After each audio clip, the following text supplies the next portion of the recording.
So let's discuss the known and the unknown from the Israeli and American perspective. Retired NATO Supreme Allied Commander General Philip Breedlove and former Israeli National Security Advisor Eyal Hulata. Eyal, thank you so much for being on with me the other night when we were unfolding this in real time. General, always a pleasure. Thank you very much for helping me out tonight. Mr. Hulata, is it true what I am hearing from sources within the IDF and in Israeli media, that it's not that Israel needs America involved militarily, that Israel believes it can do this themselves? Is that true? Well, it's, happy to be here again, Chris. Look, when Israel decided to go on the attack on June 12th, the rational thing, and I'm sure that Prime Minister Netanyahu has viewed this, we couldn't have just done this and then believing that the Americans will join and that President Trump will make a decision to do this. This was not a joint strike. This was an Israeli strike.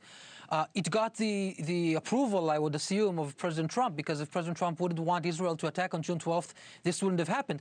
But Israel was not coordinating this as a joint attack. The Americans will decide on whether or not they join this based on national security interests of the Americans. And Israel, when we embarked on this, we were able to do significant damage to the Iranian nuclear program. We were able to do significant damage to the weaponization program. When you spoke about that there is no consensus about the understanding of what's going to happen, it is specifically on whether or not Iran has decided to start operating its weaponization program toward the bomb, not just the enrichment component of it. And Israel has our way of dealing with this. When we had the belief or believed that there was a risk that they were moving ahead, and in fact, I think that the Supreme Leader has green-lighted it to eliminate the top scientists so they won't be able to reach a nuclear bomb. But in any case, when we decided to do this, we must have understood that maybe the Americans will join, maybe the Americans will not join. Israel has done a lot of damage. Israel can do more damage. And I think that in the end of it, the question is, how will this end and when?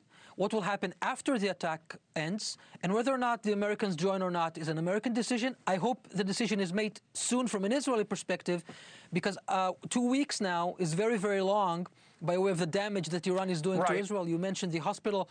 You know, the amount of targets that they can hit in 2 weeks is just immense. Understood. And look, it is no secret that I have been an open advocate for Israel's right to defend itself, and that has not changed. But, General, just because it's urgent for Israel, that was their determination to go in. That cannot be the sole criterion for whether or not America goes in. And what do you make of this division in whether or not there is an imminency within the intelligence group? What does that tell you? Well, Chris, thanks again for having me on. And you prefaced this well in your monologue in opening. We don't know, at least in the open press, what the guiding factors to this 2 weeks are. And as you noted, there's a fairly wide divide in our own intelligence agencies. And so the president is taking that aboard with a certain amount of caution and preserving an opportunity to try to get to a peaceful solution here. We would all love that.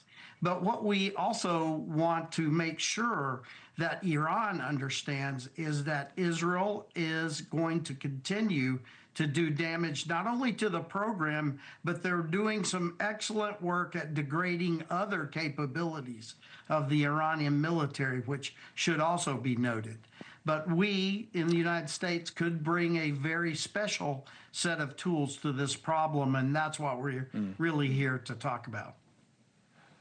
So, General, do you believe what I'm about to say? And if you do, help us understand it. The reporting I have is that there is a debate going on within the administration that if a ground operation is necessary to determine whether or not the bunker busters were effective. If you're going to have to go in on the ground, then why go and have bombing at all? Just have Israel go in on the ground as they plan to do and have them destroy it, because America can't know whether or not it was worth the risk of doing the bombing without the ground component. So you might as well not bomb and just have the ground component. Do you believe that that could be an issue of debate, as is reported to me. And what do you make of that? Well, I follow everything you said, Chris. One of the big concerns I have, the Israeli military is amazing. They have great capabilities. But here we are debating an open press about a ground incursion by Israel. There's not going to be any surprise, no strategic advantage, because we're out here talking about it. And what we would really want to see is not that, but Israel to be able to do what they've done so well in the past and use strategic surprise and other things. So even the great Israeli military forces, when the entire world is watching and preparing, it's going to be really hard to pull off a ground incursion. I believe they have capability to do this, but there's no more surprise or nobody's confused about what might be on the way. And that will make it very hard for this great force to do what you have talked about. Now, General, you make a very salient point, but you are not looking at the look on Hulata's face when you say it. You understand the IDF even and much more deeply and profoundly than I do, but I know the IDF well enough to know that Mr. Hulata's face is betraying a confidence that they have been planning for what to do for those who want to kill them for years, and plans upon plans and mechanisms. So, Mr. Hulata, you hear the general saying, well, now everybody knows what you're going to do, and you smile. Why?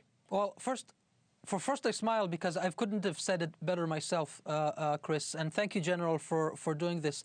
I mean, you know, Israel's actions are being debated over the media over and over again. Now, to be fair, there's a lot of leakage into the press from the Israeli side as well, right? This is not just about leaks happening on this side of the Atlantic. But I'm not going to refer to whether or not Israel can, should, and would do a ground invasion in Iran. I will leave it elsewhere. Israel has done most of what we were able to do in Iran on June 12th because of an element of surprise. Because we were able that night to attack simultaneously the nuclear scientists of the weaponization program, the leaders of the IRGC, to attack only them in their homes without collateral damage, because we were able to do this under surprise. So, you know, I think it is, as General said, there are things that are better left outside of the discussion. You're right that we've prepared for this for many, many years, and we have capabilities. And I think what it means is, at the end, Israel will need to do what we can do the best ourselves. I'm not betting on President Trump joining in. You know, of course, I would like to see the Fordow site destroyed by MOPs. The first time I've seen videos of how those MOPs will operate was back in 2012 in briefings I got from CENTCOM when I was still in Mossad. So, you know, you've been developing this for a long period of time, and this is for your decision to do. At the end of things, I'm confident Israel will do the maximum damage we can to the Fordow facility. It will never be as good as with the MOPs, but I think it will be substantial, and we've degraded other parts of it. And the question at the end will be, what will happen in the day after? Because if you may, Chris, even if Fordow is destroyed, as I believe it should be, Iran will still have stockpiles of 90% enriched uranium stashed in Isfahan and elsewhere, and 60% and 20%, and advanced R6 centrifuges in quantities and numbers that if they decide to enrich 90% uranium, they could do it just as much. This is why the weaponization program was so important. This is why the emphasis, and I hope that President Trump will continue to hold the line of this, that in any arrangement with the Iranians later, Iran will need to dismantle its program, to give away all of its stockpile, to shut down all of its enrichment facilities for there to be any long-lasting agreement. This is the focus I'm hoping that President Trump will put. If these 2 weeks will be devoted to bring the Iranians into a serious negotiation, not like they want it, but the way that President Trump thinks that it should end, I will be very, very satisfied.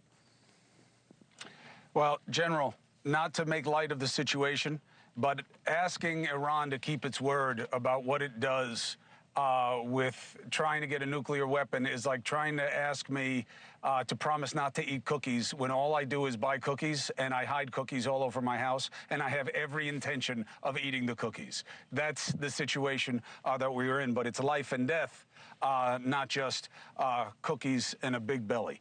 Thank you for watching. Subscribe below and download our NewsNation app right now on your phone, and you will get fact-based, unbiased news for all Americans.